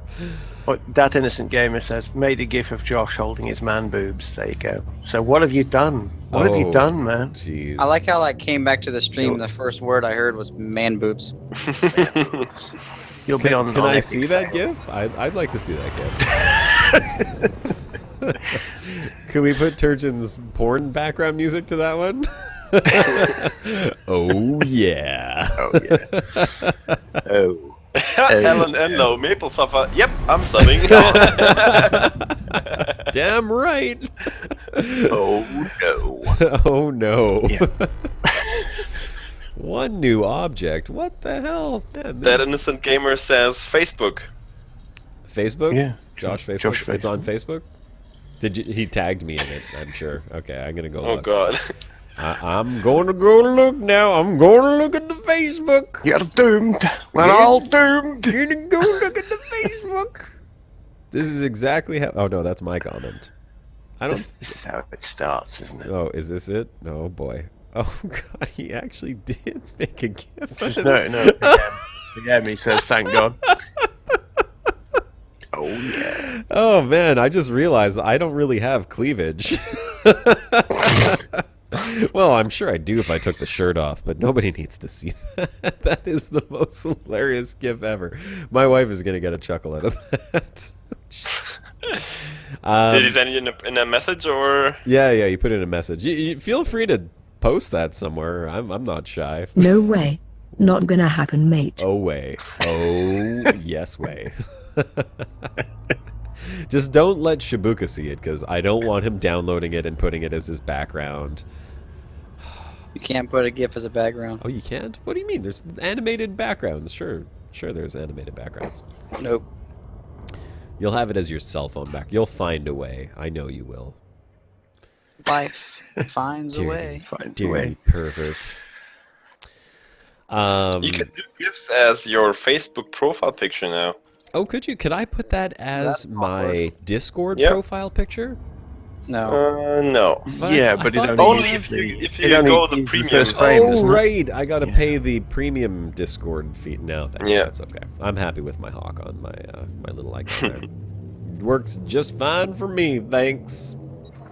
Moose fluffer sounds terrible and painful. Yeah, we leave that up to what's his face?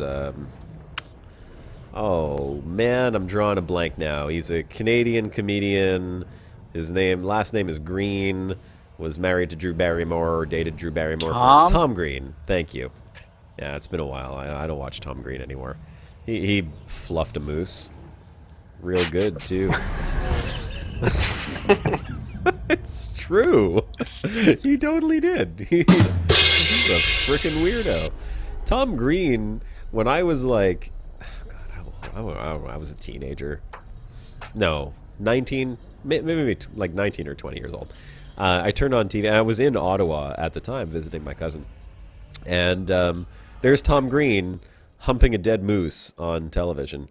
And I was like, wow.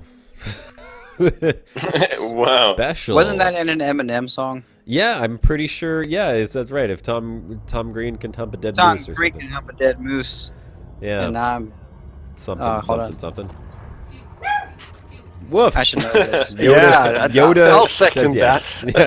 Yeah. Yes. I'll second that anguished scream there. That's exactly what it was. Yes. Yeah. Tom Green humped a dead moose.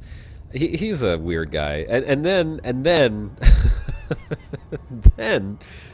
I turn on the TV another time, and there he is sitting on a city bench in Ottawa. I want to say he was wrapped entirely in tinfoil, which is okay, I suppose, considering. That's appealing. Yeah, that's appealing in certain ways. And he had a tube coming out from under the tinfoil from his groinal area, and then he had a big jug on the floor, on the ground next to him, filled with urine, and I think he was claiming to be recycling water. So he was drinking water and then peeing it through a tube into a big jar, and yeah, that's what Tom Green does. That's Canadian humor for you right there. Oh, the life of a celebrity. Yep. Yeah, I mean, like, I don't know. I didn't particularly find that funny, and I've never really found Tom Green to be particularly hilarious either. I don't really understand why he's considered funny. I guess it falls into that weird area of comedy where, you know, you do, like, Jackass. Jackass doesn't entertain me. I just find it stupid. But it's like Canadian animations. You know, some are brilliant, some are like what? Wait, Canadian anime? From no, well, just animations, cartoons. You know. Sort of Oh, you mean like Canadian television, like anything Canadian on TV? You know, there's a We have a couple global of, reputation, the National Film Board of Canada stuff, and you find cartoons and animations, and some are exceptional and some are not. yeah. I tell you what, Austrian radio advertisement is absolutely hilarious. Austrian They're just radio advertising? crazy bonkers, yeah. Austrian. I like Our neighbors here across the Alps. I've seen a few of the Austrian band commercials, like the. Actually, I think there's some German band commercials as well, where they're just like very inappropriate for family television. If you ever go on YouTube and put in band commercials, most of them are from Europe somewhere, and oh my god, freaking hilarious. There's a lot going on in the chat. Let me take a quick look at this. Actually, let me put my ship into a stationary orbit around this here water world that I just discovered. Take care doing that, because this is how you reached 40% hull. Not orbiting a water world. That's not gonna. You know, going, I'll just put my ship in a nice smooth arc around this system. It's fine. I'll just go into external camera and look at something else for 5 minutes. Oh, 5% of my hull's gone. I got the stationary orbits down. Watch this. You'll see. I got this down, man. I got this down. Don't worry. I got this. I got this, man. No, I mean, if I didn't have this down, I don't know. It's cool. It's cool. I got it, man. Okay, so Tom Green has a nice late-night talk show now. He acts normal, too. Wow, that's surprising. I didn't think there was such a thing as normal for Tom Green. If it's not too late to ask Drew, would the server kicks and game crashes at the first runes break us being able to find the clue we're supposed to have? Tony, put that question in Discord. Already answered there. Yep. Oh, there was? Gray's ahead of you again, you see. Old man. I am. Oh, thank you very much. Red Green, much more funny. Well, Red Green, yeah, there's a Canadian show, and that is much more funny. But, I mean, Red Green is completely different from Tom Green. If you never watched the Red Green show... Water world? Is it a proper water world? Or is it a whiz world? What's the difference? A whiz world, you know, it's a water world, but the atmosphere is completely made out of ammonia. Oh, you know, a whiz world. I didn't actually take a look. Let's see if that's. It says water world on the scan, but it's got that color to it, though. Yeah, I think that's just because. Oh yeah, 83% ammonia. There you go. There you are. It's a whiz world. It's a whiz world, and it's a terraforming candidate too, apparently. Yeah. Okay, we'll go with that. I'm okay with terraforming candidates. They're worth money. Well.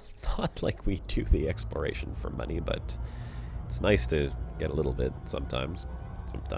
Well, you know, by the time you've got back from this trip of yours, people in slower than light ships will have found some of the places that you went out and tagged first. Well, the generation people have got there first. That's actually one of the things I was worried about, is that one of the only planetary nebula that I actually discovered myself, and it was a first discovery. I'm worried that it's going to be discovered by the time I get back. Wouldn't surprise me. I'll probably lose out on that. Almost certainly. I mean, the planet that I filmed the Hermit on in the middle of nowhere out by Big Point was undiscovered when I found it. Of course, long by the time I got home, that was long discovered. Dead Innocent Gamer says, scan all the neutron stars. Well, I do, but I actually don't jump specifically just to neutron stars. Oh, my dogs. I'm sorry. Daddy's playing a different game than throwing the toy today.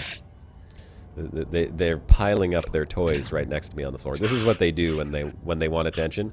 They go get one toy, they drop it, and they go, well, he's not playing with this one, so they go and get another one, and then they come and they drop it. And after a while, there's like 6 or 7 toys piled up in one spot. Well, you see, that's you are FDev, and they are the players, and they are randomly trying things to try and get a pattern or find an answer. Will this one work? Will this give us the information? Is the answer here with this toy and this toy? Yeah, the right combination. And Padme, that's what's going on. Who's absolutely adorable. Yoda will just sit there and look. But when he's looking at me and she knows that he wants to play, she wants to play with him. Oh, okay. Well, they're doing something right now. They don't normally interact with one another because Yoda doesn't like to play with other dogs. So he sits there looking at me with the play with me look, and then she starts getting a little like rambunctious, and she looks at him and she's like, "Rrr," and she starts growling and then jumping and prancing around him, like just trying to coax him on. You're like, come on, play with me, play with me. And he doesn't, of course. And then she'll go up and just start biting him until he gets mad. And once he gets mad, then she thinks he's playing, and then he walks away. He's like, no, it's not working for me. It's it's a weird relationship my dogs have. Well, we're gonna jump to one more system and hopefully find something of interest there. And then I think after that, I will end the live stream because it's getting to be just that time. Wife's going to be leaving her class in about 15 minutes. And I have to put some food on the stove so that the wife doesn't get mad at me. So, let's go here. Rat kebab. Yeah, I'll tell her that I cooked something special for her. Just a little something special. A little something special for you, honey. Oh, someone mentioned in a think you're gonna comment, by like the it. way, that they had tried that mustard. Oh, Coleman's English. Yeah, Coleman's English, and I don't remember where it was. It was on one of my videos. I think it was on the live stream that we did where you mentioned that. There was a mention said I tried that Coleman's English mustard. Wow. So, yeah, That's proper mustard, sir. Proper mustard. Proper mustard.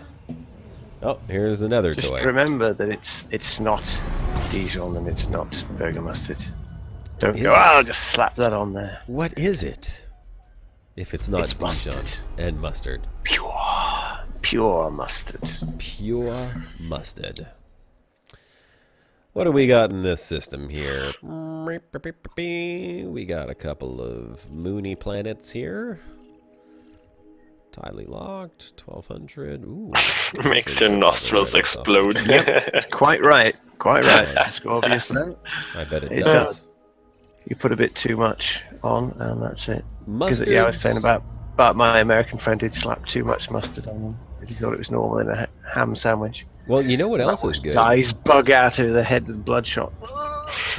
Just a straight up horseradish. Never mind the mustard. Oh, a good Straight up horseradish, yes. A good horseradish. My grandmother, Yeah. my grandmother's from Poland, and she knew Oh, where yeah, to they know buy the best horseradish. horseradish. I don't know how Oh, she yeah. managed to find that stuff in Montreal, but she had good horseradish at her place. Oh my God. And I grew up eating some weird foods going over to her house, let me tell you, because Polish food is strange. Okay. It's mostly pickled things, cabbage and Cow tongue and pounded Yeah, fish stuff like and that. you know, and wafers. They like wafers for some reason. yeah, and like weird little like noodles with some type of Okay, stuff on them. yes. I can't even Noodle tell you what the things. stuff was. We called it. She called it kasha. Kasha. Bow ties with kasha or something like that. I don't remember all the Polish terms that she used, but yeah, weird stuff. The only thing that really stuck with me was schnitzel, and she used to make schnitzel, which I think is pretty common in Germany as well, right? Schnitzel. That's a pretty German thing, yeah. It's a pounded chicken. German breaded and chicken. Austrian. Austrian and Polish apparently too, because it's a Polish thing. I guess. Well, Polish is very well. It's not similar to German, but there are dialects like Yiddish, which is kind of like a mixture of like German and Hebrew and Polish and a bunch of different things. So, I think that's where some of the terms come from, is the Yiddish language, actually. But yeah, schnitzel. Love that stuff. My God, never have enough schnitzel. That is pretty good, yeah. See, Jeez. Shabuka's put his picture there in the... I'm making a small adjustment real quick. In but advance. Ooh, I want to see. Yes. Sorry, folks, you can't see yet, but it's gonna go up tomorrow. Ooh. or tonight. Oh, that's almost a Yeah, dead that's giveaway, Shibuka, right there. I was about to ask you guys if that was too obvious. Almost. If people know their ways around, that's No. a dead giveaway. just keep it down. We don't want to give any clues. I'm just saying, it's people can get their tinfoil out. Yeah, you can get your tinfoil out. We'll Yeah. there Here, will this be an one's official better. announcement on Sunday. This one's better. I didn't want to cover up any of Turkey's artwork. I love the background, though. Yeah, the background's fantastic. That's great. And some exciting news. Very That nice. comment in chat there What's that? from Zach. He says, I love blood sausage. It's like real life Klingon food. Yeah, no kidding, hey? I get some Northern English black pudding, lad. Funny we say Klingon food. Black My wife pudding and I where were even the watching white Star bits are Trek last black. night. To move that now. What do they call it? Oh God, what is the name of that Klingon food? It's called like Gach. Gach. It's gach, is what it is, yes. Gach. It's nasty shit. That is just like worms on a plate. Gach. Yeah, ridey worms. Delicious. All right. Here's my final draft. Oh, we're not going Great to to show the fight, final draft yet. But just saying. Just saying, eh? Yes, say it. Ooh, we got you a know what nice I view could here.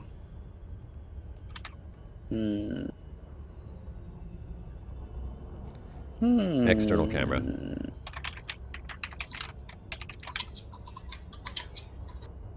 There's a nice shot for you guys. A nice departing shot before we close out the stream. That's a hell of a planet there. That the main planet, not the little moon. Beautiful. Look at the lines going all over that thing. It's not just like horizontal. That's horizontal, vertical, diagonal, and everything in between. And I'm gonna crash into it. Yes. No, I won't. Yes, this is what you do, you see. No. No. Mr. 40%. I'll call you Mr. 40%. I'm not crashing into it.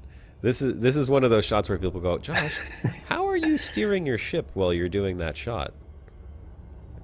I'm not.